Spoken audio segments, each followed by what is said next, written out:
Halo, saya Adrianus Meliala. Inilah korban bicara, kita mendengar.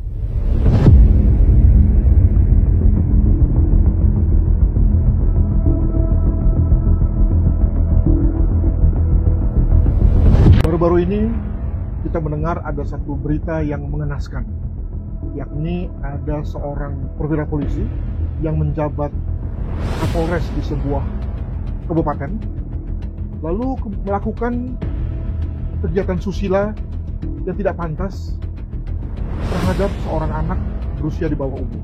Dengar itu, apalagi yang bisa kita katakan?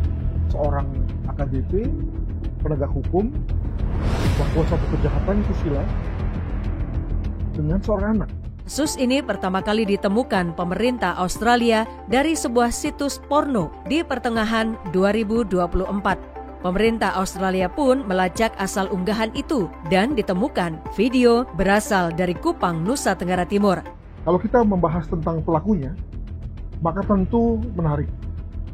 Bayangkan seorang polisi tega melakukan tersebut yang jelas-jelas melanggar pidana, di mana seharusnya dia melindungi orang untuk tidak melakukan hal tersebut. Namun, adakah dari kita yang pernah berpikir atau mau berpikir tentang korbannya? Bayangkan seorang anak berusia 6 tahun tentu tidak mengerti apa-apa perihal apa yang terjadi pada tubuhnya. Belum memiliki gairah seksual, belum memiliki yang kita sebut sebagai atraksi seksual, tapi kepadanya kemudian sudah diberi perlakuan sedemikian rupa sebagaimana layaknya orang dewasa. Maka apa yang terjadi adalah mirip dengan binatang buas hendak melahap binatang yang lebih kecil, binatang yang memiliki posisi lebih tinggi, kemudian disebut sebagai predator versi yang lain. Nah, konsep predator ini kemudian dikenakan pada pelaku-pelaku kejahatan yang sedemikian tega melakukan suatu tindakan terhadap seorang yang amat tidak berdaya, bukan hanya dalam rangka melakukan pelecehan, tapi juga menggagahinya, melakukan perbuatan-perbuatan yang amat tidak pantas atas. Secara literatur, tentu saja bisa dibayangkan, semua efek buruk akan terjadi pada sang korban. Mulai dari depresi, semacam kebingungan, kekosongan, ketidaktahuan atas apa yang terjadi, ditambah lagi dengan beberapa simptom fisik yang mungkin akan terjadi pada dirinya.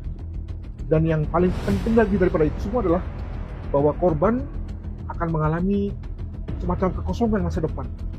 Seluruh hidupnya akan penuh dengan kekeluhan, ya, di mana semua orang akan mengingatnya sebagai seorang korban kejahatan seksual, dan yang bersangkutan tidak akan pernah lagi sama seperti dulu.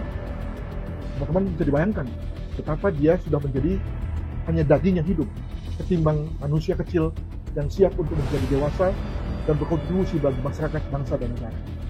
Untuk itu maka semua korban-korban, khususnya korban anak yang mengalami kejahatan seksual yang dilakukan oleh orang dewasa, itu perlu mendapatkan perhatian yang luar biasa dari kita. Perhatian tersebut tidak harus dalam bentuk biaya, tidak harus dalam bentuk materi, tapi juga dalam bentuk perhatian. Dan juga jangan lupa bahwa walaupun kita bicara mengenai perhatian, maka perhatian yang bersifat misalnya pemberitaan, publikasi yang salah, itu juga tidak tepat. Mengapa? Kita bicara mengenai adanya seseorang yang kalau kemudian salah diberitakan, salah diinformasikan, maka hidupnya akan semakin gelap. Maka semua orang akan tahu bahwa dirinya pernah menjadi korban, dan itu kemudian akan amat mempengaruhi perilaku orang terhadapnya. Dan sekali lagi, itu juga akan membuat hidupnya makin gelap di masa depan. Jadi, kita prihatin pada korban, tapi kita juga dukung dia, agar dia mampu survive dalam hidupnya, tentu dengan segala doa-doa dari kita. Salam.